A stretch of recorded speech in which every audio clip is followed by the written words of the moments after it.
Hello, all Inderes TV viewers and listeners. Sunborn International published their Q3 results yesterday, and we'll be going through the report with the company's CEO, Hans Niemi. Hans, welcome to the interview. Thank you, Thomas, and good morning. So to start off with a broad question, how was the third quarter from Sunborn's CEO's perspective? I think overall the Q3 was to our expectations. I mean, we've sort of had it in our viewpoint that London is battling its sort of revenue growth, and there's a sort of cost control program going on as the market is a bit stagnant. I think we did really well in London with the sort of revenue growth, and I think we're heading in the right direction also in the costs.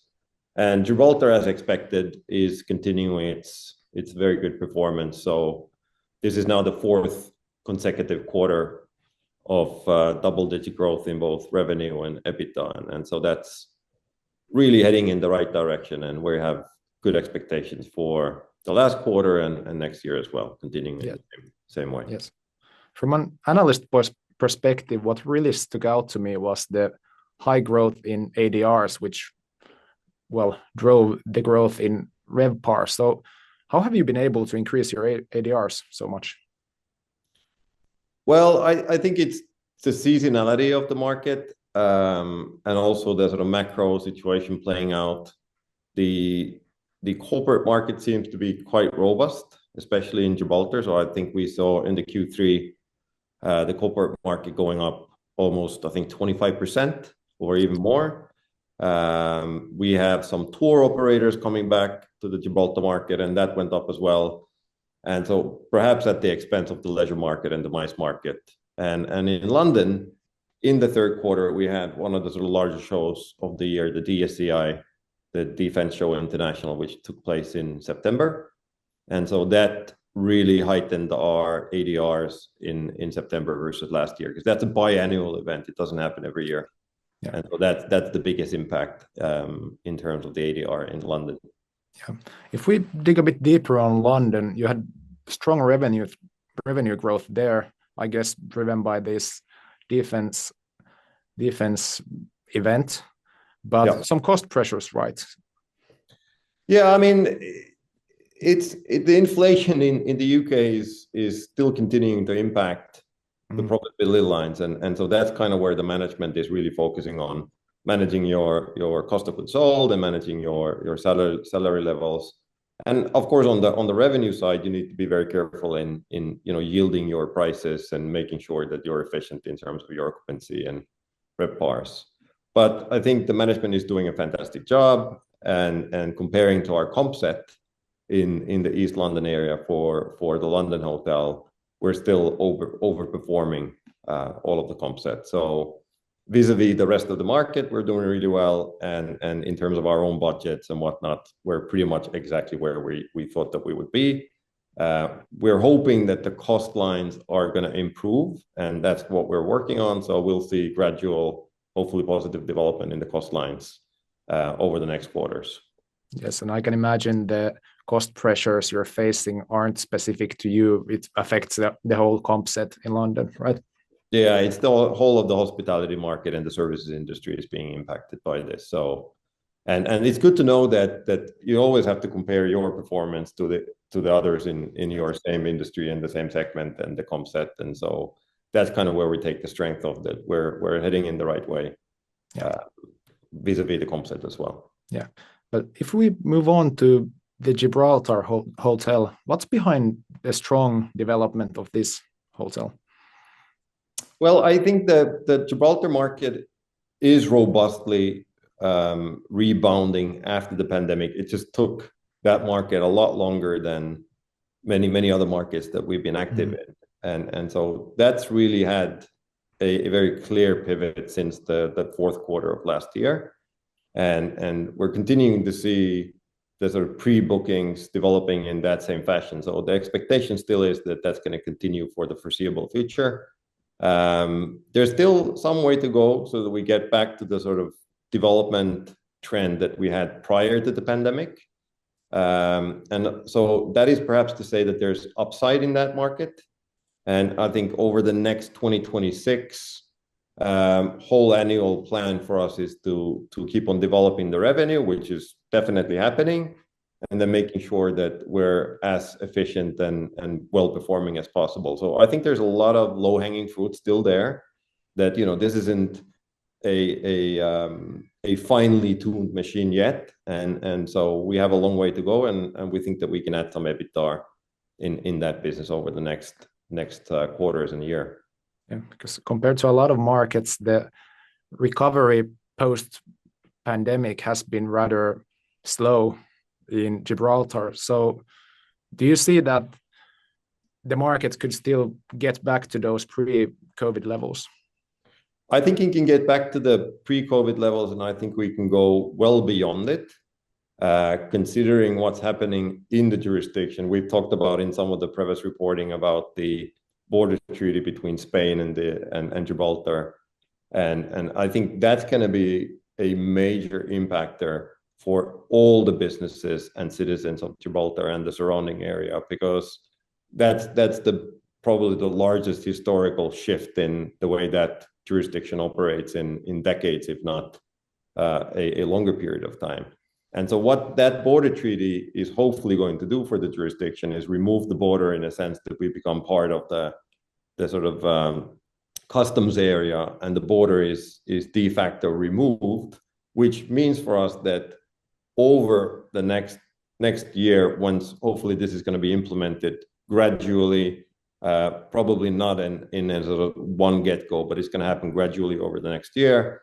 Our access to labor from the Spanish side of the market is going to improve. That means that hopefully our labor costs and salaries are going to be more reasonable. We will get more access to suppliers on the Spanish side without the sort of customs procedures and whatnot. And I think that's going to trickle down into the cost of goods sold. And the border treaty is making it more easier for our clients, whether it's corporate clients or leisure clients, to actually access the market. And hopefully, and this is the holy grail for the market, is we're going to add more flights, more routes to even Schengen destinations from Gibraltar. So currently, the only flights to Gibraltar are from the UK, from major airports from the UK. And with this shift in the border treaty allowing us to have direct flights from Schengen destinations, imagine having a direct flight to Madrid or Berlin or Munich or Helsinki. All that is a possibility going forward. And once that happens, that should, correlate very directly to the demand of hotel rooms and demand for conferences and seminars.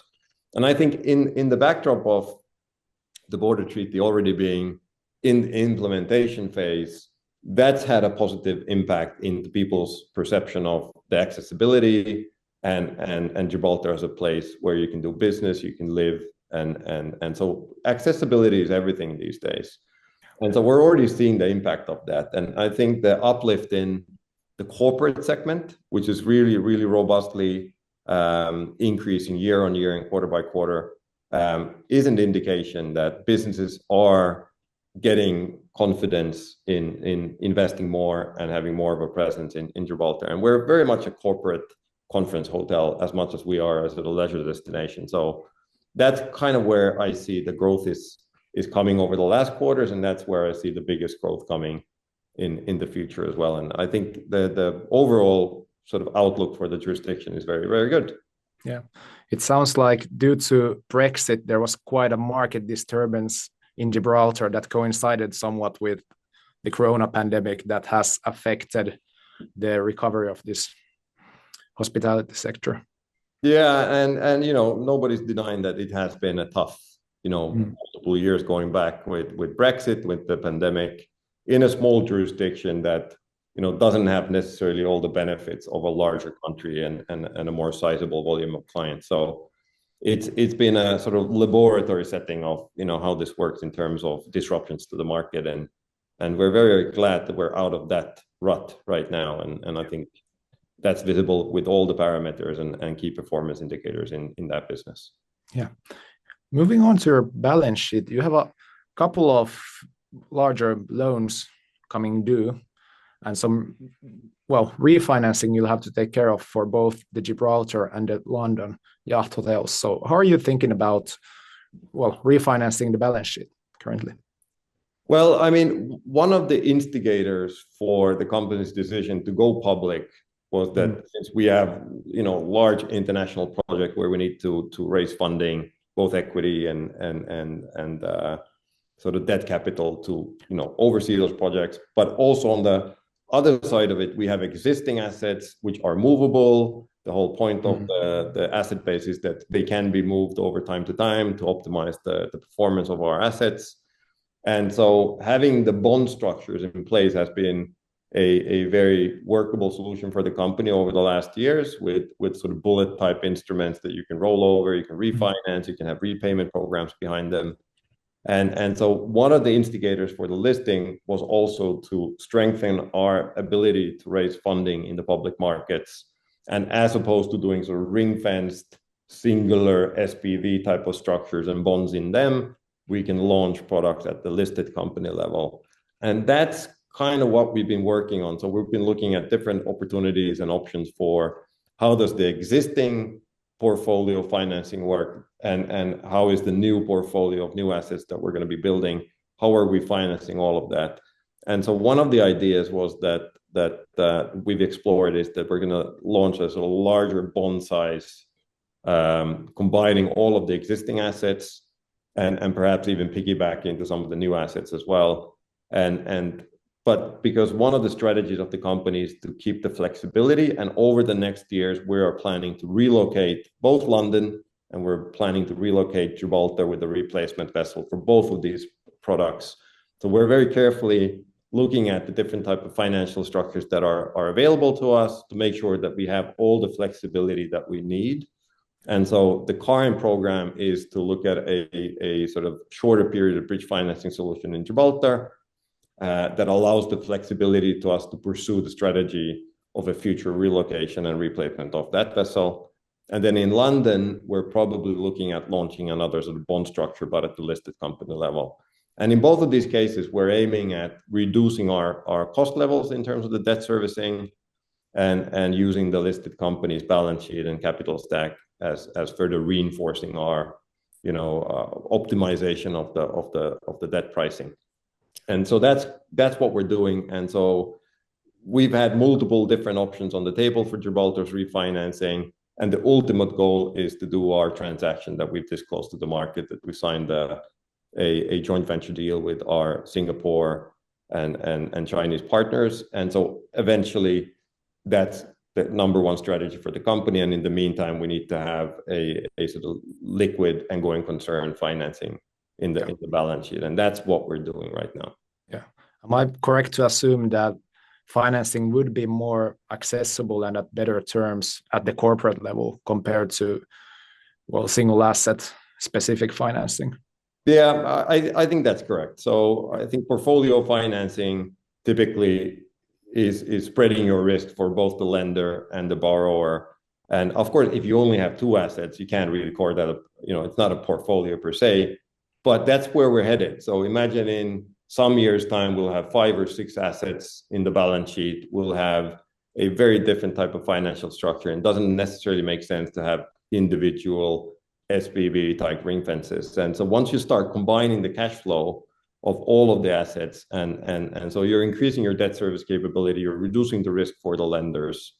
And so hopefully that's going to result in a let's say cheaper financing for them. Yeah. So you can see these benefits of scale even at the financing level. Yeah, and especially in a world where you do have the pandemics and you do have jurisdictional issues. So the geographic and geopolitical risk spreading is probably the most important thing for the going forward in terms of the financing. So if we can provide that to our lenders, that you have absorption of risk in different markets. And so if something happens somewhere, we have movable properties. We're not necessarily stuck in one place. And so, but that really requires that you have financing solutions that are flexible, that you're not sort of cut in stone and you can't change things. So we're keeping that very much in mind, that the flexibility is the key here. Yeah. Continuing on the topic of multiple geographies, and assets. How are the planning processes developing regarding your upcoming London and Vancouver projects? They're both, so we're in planning in multiple cities. And so the ones that we've disclosed is London and Vancouver and Seville. Yeah. All of those are going forward, not necessarily as I would say as expected, because when we started the listing process, we had an idea on when we're going to get to the point of starting the construction. But they're all going in a robust and positive way forward. We're expecting to be, I think, in the early part of next year, in the first quarter, there's a lot of critical milestones, both in Vancouver and in London. And by that time, we're also expecting Seville to be pretty much a done deal in terms of the permitting and licensing. And so I think first quarter next year is kind of critical towards the end of the first quarter. We're also simultaneously looking at the building slots with our shipyard partners. We're in design phases for all of these assets. And so I think the plan for the company is focused on trying to optimize the timing on when those slots for construction are available. We want to build 2 ships at the same time. That's going to create efficiencies and economies of scale in terms of the overall cost of building. And then we need to also time the opening of this, because it's practically impossible for a company of our size to open 3 properties at the same time. But that's kind of what it looks like. So we need to time it very, very carefully. And so that involves matching the financing program with our export financing partners and bankers, and the shipyard slots, and the planning and the permitting, which are always time sensitive. You get a planning permission, it's not available forever. You may need to sort of reapply. So you need to really carefully plan the timing of all of this so that it works for the company strategy. Yeah. Considering these 3 upcoming projects, which ones are you personally the most excited about? Well, that's a hard thing. It's like asking your about the favorite child. But I've been engaged in London from the very beginning, almost just after the Excel Center was built. So I have a sort of personal attachment to that site and that area, and I know it really well. But I'm also very, very excited about Vancouver. We have some really great partners in our Vancouver business, and lovely guys to work with. It's a beautiful city, fantastic hospitality performance indicators. So I think Vancouver is going to be the revenue leader, and so that might become the sort of financial flagship. But in terms of our European operations, and London is London, everybody goes to London. It's one of the sort of key cities in the world. So if you need to have a presence in hospitality, London is the place to be. And we have a great site, and the area is developing very positively with the expansion of the Excel Center, and billions of pounds of development around the area. So I think in 5 to 10 years' time, people are going to be amazed at what's happening in that part of London. And so I can't do a favoritism on the projects, but these are the 2 sort of key. Both have great meaning to the company and to me personally.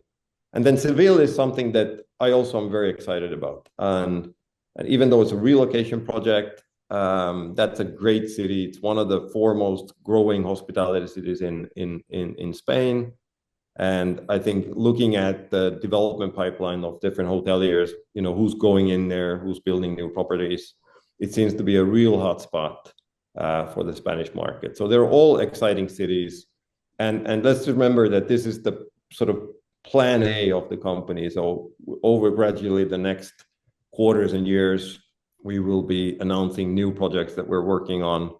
And so the plan of the company and the strategy is very much to become a sort of global brand with operations in key cities in different metropolitan cities. And there's a lot to do, more than we can probably do in our lifetime. So we're looking forward to hear more about these projects progressing.